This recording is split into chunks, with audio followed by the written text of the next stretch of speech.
সুনামগঞ্জে ব্যাঙের ছাতার মতো ক্লিনিক ডায়াগনস্টিক সেন্টার গজালেও কমছে সেবার মান, অভিযোগ পেলে ব্যবস্থা নেওয়ার আশ্বাস। এবার হিজবুল্লাহর বিরুদ্ধে যুদ্ধের প্রস্তুতি, লেবানন সীমান্তে সেনা সমাবেশ শুরু করেছে ইসরায়েল।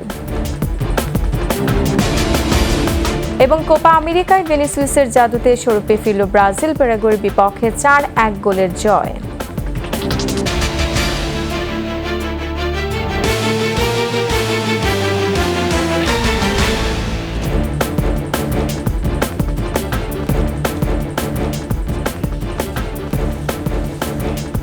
শুনছিলেন ফার্স্ট সিকিউরিটি ইসলামী ব্যাংক পিএলসি সংবাদ শিরোনাম। আমন্ত্রণ দুপুর 12টার 21 সংবাদে, সাথে আছে আমি রোমানা আমিন। দর্শক, 21 টেলিভিশনের সংবাদ একই সাথে সরাসরি দেখতে পাবেন আমাদের ফেসবুক পেজ www.facebook.com/2124 অনলাইনে। সুনামগঞ্জে ব্যাঙের ছাতার মতো ক্লিনিক ও ডায়াগনস্টিক সেন্টার বাড়লেও কমেছে চিকিৎসা সেবার মান। এদের কমিশন কিংবা বেতনভুক্ত দালাল চক্রের খপ্পরে প্রতারিত ও ভোগান্তিতে গ্রামগঞ্জের সহজ সরল রোগী ও স্বজনেরা। অভিযোগ পেলে ব্যবস্থা নেওয়ার আশ্বাস স্বাস্থ্য প্রশাসনের। সুনামগঞ্জ প্রতিনিধি মোহাম্মদ আব্দুস সালামের তথ্য ছবিতে মাসুম আলিসার রিপোর্ট। সুনামগঞ্জ শহরের অলিতে গলিতে গজিয়ে উঠেছে ক্লিনিক ও ডায়াগনস্টিক সেন্টার। সেগুলোতে ন্যূনতম চিকিৎসা সেবা না থাকলেও রোগীদের গুনতে হচ্ছে কারি কারি টাকা। রয়েছে ভুল রিপোর্ট দেওয়ার অভিযোগও।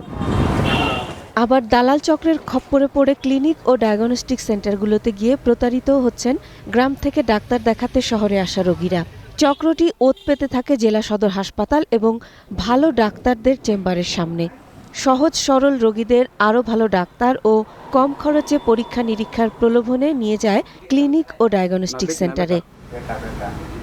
আবার ভালো চিকিৎসকরা পরীক্ষা নিরীক্ষা করতে দিলেও ভুল বুঝিয়ে রোগীদের ক্লিনিক ও ডায়াগনস্টিক সেন্টারে নিয়ে যায় দালালরা। একজন রোগী নিয়ে এলে একজন দালাল পায় 100 টাকা। 25 থেকে 30% কমিশনেও কাজ করে দেয় অনেকে। সমপরিমাণ টাকা বা কমিশন পান সদর হাসপাতালের কিছু অসাধু কর্মচারীরাও। রোগীর স্বজনদের কাছে দালাল ধরা পড়লে ছাড়িয়েও নেয় এই চক্র। আমি আসছিলাম নুরুল হক ডাক্তার সাহেবের আসার পর আমার দালাল লিস্ট করা পরে পুরান বাস স্ট্যান্ড লয়ে যেতে আসছিল, পরে উনি আমার একটা আইছে ওরা আমার টেস্ট করাইছে কেন কোন জায়গায় পরে বাদে আবার এই টেস্ট আমি না দেখাইছি সারা কইতে হইছে না এই টেস্ট তুমি আবার টেস্ট করাইছি। ডায়াগনস্টিক সেন্টারে ভুল রিপোর্টেরও অভিযোগ বিস্তর পাওয়া যায়। এসব বিষয়ে যারা তদারকি দায়িত্ব রয়েছে তারা তদারকি কতটুকু তারা তৎপরতা রয়েছে সেটাও একটা প্রশ্ন হয়ে দাঁড়িয়েছে। আমরা এগুলোর বিরুদ্ধে প্রতিবাদ জানিয়েছি সোশ্যাল মিডিয়ার মাধ্যমে। আমরা চাই এগুলো বন্ধ হোক, সাধারণ মানুষ যাতে সেবা পাক। 20-25 দিন ধরে করি, আমি 4-5টা রোগী দিছি। গরিব মানুষ মানে ক্লিনিকের রোগী দিলে 100 করে টাকা দেয়। দালাল চক্র নিরসনে কাজ করছে সিভিল সার্জন অফিস।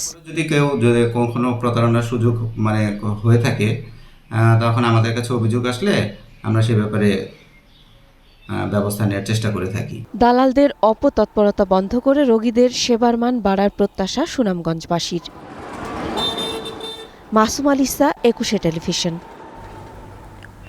প্রবেশপত্র না পাওয়ায় 30 জুনের এইচএসসি পরীক্ষায় অংশ নেওয়া অনিশ্চিত হয়ে পড়েছে জামালপুরের শাহাবুদ্দিন মেমোরিয়াল স্কুল অ্যান্ড কলেজের 96 শিক্ষার্থীর। ক্ষুব্ধ অভিভাবক ও শিক্ষার্থীদের অভিযোগ, প্রিন্সিপালের গাফিলতিতে এই সংকট সৃষ্টি হয়েছে। আর প্রিন্সিপালকে সাময়িক অব্যাহতি দেওয়ার কথা জানিয়েছেন ভাইস প্রিন্সিপাল। জামালপুর প্রতিনিধি মুক্তা আহমেদের তথ্যচিত্রে আরও জানাচ্ছেন সমর ইসলাম। রোববার সারা দেশে একযোগে শুরু হচ্ছে এইচএসসি ও সমমান পরীক্ষা। উচ্ছ্বাস উদ্দীপনায় সময় কাটছে পরীক্ষার্থীদের, কিন্তু প্রবেশপত্র না পাওয়ায় হতাশা ও উৎকণ্ঠায় জামালপুর শহরের শাহাবুদ্দিন মেমোরিয়াল স্কুল অ্যান্ড কলেজের 96 শিক্ষার্থী। শিক্ষার্থীরা জানায়, গত 23 জুন সব শিক্ষা প্রতিষ্ঠানে প্রবেশপত্র বিতরণ করা হলেও বিদ্যালয়ে গিয়ে তারা জানতে পারেন প্রবেশপত্র আসেনি। পরে জানতে পারেন প্রতিষ্ঠানের কলেজ পর্যায়ে কোনো অনুমোদনই নেই, ফলে তাদের বৈধ রেজিস্ট্রেশন ও ফর্ম ফিল আপ হয়নি। আমাদের রেজিস্ট্রেশন করে নিশ্চয়তা দিছে, রেজিস্ট্রেশন হইছে, এখন লাইফটাকে নষ্ট হবে 2 বছর লাইফ, এটা তো আমরা তো মানব না কোনোভাবে। অভিভাবকরা বলছেন, নিয়মিত বেতন ফি পরিশোধ করে এই প্রতিষ্ঠানে শিক্ষার্থীরা 2 বছর লেখাপড়া করেছে। ফর্ম ফিল আপ ও রেজিস্ট্রেশন বাবদ শিক্ষার্থীদের কাছ থেকে 10-12 হাজার টাকা করে নেওয়া হয়েছে। আমার শালার আমি ভর্তি করছি, পরীক্ষা দেবো, অ্যাডমিটের জন্য আসছি, শুনতেছি যে একটু সমস্যা। ছেলে মেয়ে এতে তো জীবনটা নষ্ট হয়ে যাচ্ছে 1 বছরের জন্য। এটার হিসাব নিকাশ সমস্ত কিছু দায় দায়িত্ব এবং প্রিন্সিপাল সেলিমেরই বইতে হবে।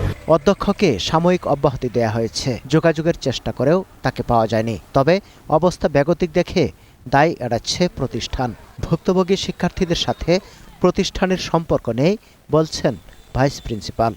এই ঘটনার সাথে শাহাবুদ্দিন মেমোরিয়াল স্কুল অ্যান্ড কলেজের শিক্ষক, শিক্ষার্থী এবং এমপ্লয়ি যারা আছে কোনোভাবেই জড়িত না। এটা প্রিন্সিপাল স্যারের, আমাদের প্রিন্সিপাল স্যার রাজুল ইসলাম সেলিম স্যারের নিজস্ব ব্যক্তিগত কাজ, ব্যক্তিগতভাবে তিনি করেছেন। এর সাথে আমরা কোনোভাবেই ম্যানেজিং কমিটি কোনোভাবেই সম্পৃক্ত না। জটিলতা সমাধানে দ্রুত ঊর্ধ্বতন কর্তৃপক্ষের কার্যকর উদ্যোগ দেখতে চান ভুক্তভোগী শিক্ষার্থী ও অভিভাবকরা। সমর ইসলাম, 21 টেলিভিশন।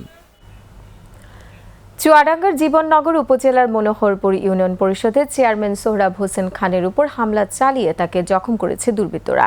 ইউপি সদস্য জহিরুল ইসলাম জানান, চেয়ারম্যান সোহরাব হোসেন খান আলার মোড়ে চা খেয়ে রাত 8টার দিকে মোটরসাইকেলে বাড়ি ফিরছিলেন। হঠাৎই মাস্ক পরা দুই দুর্বৃত্ত চেয়ারম্যানের পিঠে চাপাতি দিয়ে কুপিয়ে পালিয়ে যায়।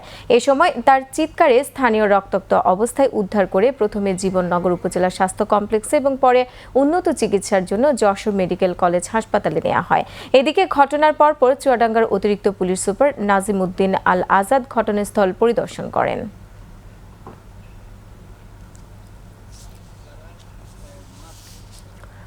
আন্তর্জাতিক ইরান সমর্থিত সশস্ত্র গোষ্ঠী হিজবুল্লাহর সঙ্গে যুদ্ধের আশঙ্কার মধ্যে এবার লেবানন সীমান্তে সেনা সমাবেশ শুরু করেছে ইসরায়েল।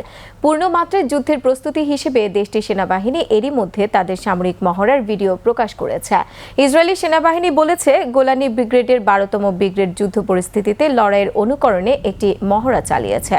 সেনাবাহিনীর 55তম রিজার্ভ প্যারাট্রুপার্স ব্রিগেডও সামরিক মহড়া চালিয়েছে।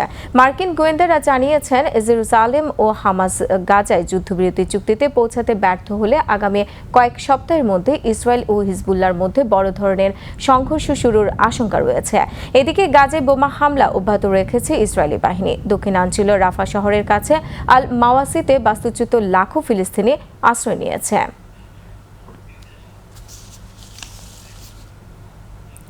আর এরই সাথে শেষ করছি দুপুর 12টার 21 সংবাদ। যাবার আগে ফার্স্ট সিকিউরিটি ইসলামী ব্যাংক পিএলসি সংবাদ শিরোনামগুলো আরও একবার। সুনামগঞ্জে ব্যাংকের ছাতার মতো ক্লিনিক ডায়াগনস্টিক সেন্টার গজালেও কমছে সেবার মান, অভিযোগ পেলে ব্যবস্থা নেওয়ার আশ্বাস। এবার হিজবুল্লাহর বিরুদ্ধে যুদ্ধের প্রস্তুতি, লেবানন সীমান্তে সেনা সমাবেশ শুরু করেছে ইসরায়েল। এবং কোপা আমেরিকা ভিনিসিয়াসের জাদুতে স্বরূপে ফিরল ব্রাজিল, প্যারাগুয়ের বিপক্ষে 4-1 গোলের জয়।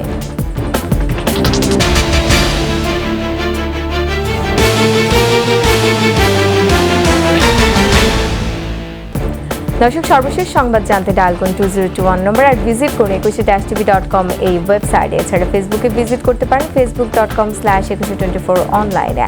এতক্ষণ সাথে থাকার জন্য ধন্যবাদ। পরবর্তী সংবাদ দুপুর 2টায় দেখার আমন্ত্রণ রইল। 21-এর সাথেই থাকুন।